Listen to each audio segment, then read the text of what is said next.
umaga, narito na ang PTV Balita Ngayon. Naglunsad ng relief operations ang mga may bahay ng mga senador sa mga sinalanta ng Bagyong Karina at ng habagat sa Marikina City kahapon.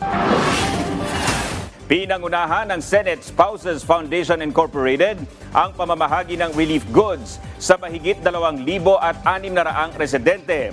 Naroon sa relief operations sina SSFI President Heart Evangelista Escudero, Kat Pimentel, Emeline Villar, Nancy De La Rosa at ilang opisyal ng Marikina City Government. Kabilang sa mga natanggap ng mga Marikenyo ang bigas, canned goods, tinapay, vitamins, hygiene kits at ilang gamit pang kusina. Nagbigay rin ang organisasyon ng timba at mga panlinis ng bahay na maaaring magamit sa pag-aalis ng putik na iniwan ng baha. Una nang ikinasa ang outreach bilang paghahanda sana sa balik eskwela sa susunod na linggo. Pero dahil sa biglaang kalamidad, minabuti na lang ng foundation na gawin itong relief operations.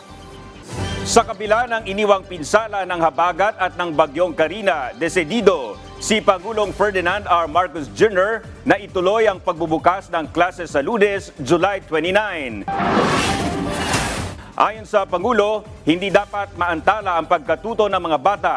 Pero nilinaw rin niya na desisyon pa rin ng mga school head kung kakayanin nilang simulan ang pasukan sa Lunes. Batid niya kasi sa kanyang pag-iikot na maraming paaralan ang pinasok ng putik at napinsala. Sa tala ng Department of Education, aabot na sa 70 eskwelahan ang nasira sa 9 na rehiyon sa bansa. Kakailanganin ng 630 billion pesos para sa pagkukumpuni ng mga ito.